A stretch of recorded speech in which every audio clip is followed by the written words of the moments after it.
എല്ലാവർക്കും ക്രിസ്മസിന്റെ ആശംസകൾ. 2024 ക്രിസ്മസ് സമാഗതമായി. സകലത്തിന്റെയും ഉടയനായിട്ടുള്ള ദൈവം സ്വർഗോന്നതി വിട്ട് താഴെ ഭൂമിയിൽ ഒരു ശിശുവായി ജനിക്കുവാൻ തക്കവണ്ണം ഇടയായി തീർന്ന സംഭവമാണ് ക്രിസ്മസിലൂടെ നാം എല്ലാവരും ആഘോഷിക്കുന്നത്. സർവ്വജനത്തിനും ഉണ്ടാകുവാനുള്ള മഹാസന്തോഷം എന്നാണ് ദൈവദൂതന്മാർ ഈ സംഭവത്തെക്കുറിച്ച് ആട്ടിടയന്മാരോട് പ്രഘോഷിച്ചത്.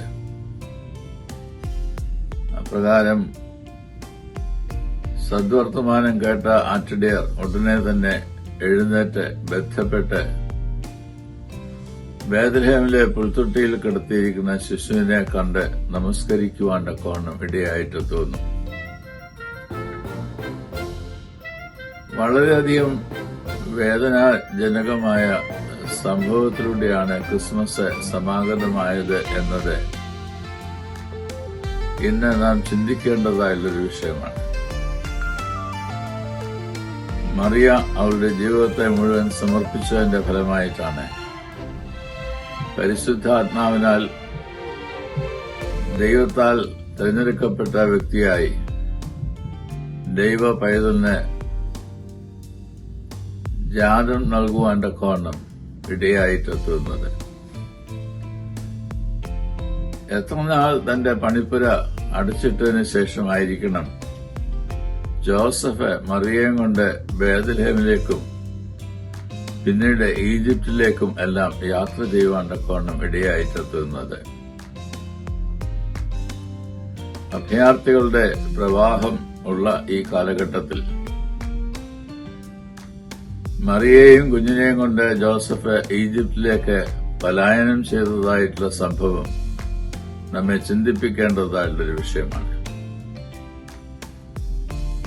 ദൈവരാജ്യത്തിന്റെ സംസ്ഥാപനം സാധ്യമായിട്ട് തീരുവാൻ തക്കവണ്ണം ദൈവത്തിന്റേതായുള്ള പ്രവർത്തനങ്ങൾക്ക് ഇവയൊന്നും തന്നെ തടസ്സമായി തീർന്നില്ല എന്നതത്രേ സുവിശേഷമായി നമുക്ക് ലഭിച്ചിരിക്കുന്നത്.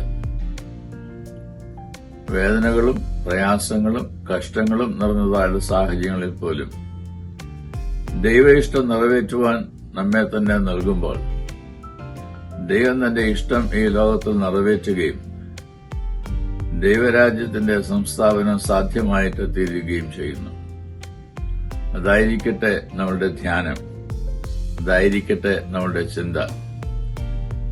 ദൈവരാജ്യത്തിന്റെ പ്രഘോഷകരായി തീരുവാൻ ഈ ക്രിസ്മസ് നാളിൽ ദൈവം തമ്പുരാൻ എല്ലാവരെയും ഇടയാക്കി തീർക്കട്ടെ എന്ന പ്രാർത്ഥനയോടും ആശംസകളോടും കൂടി ഞാൻ എന്റെ വാക്കുകളെ ചുരുക്കുന്നു.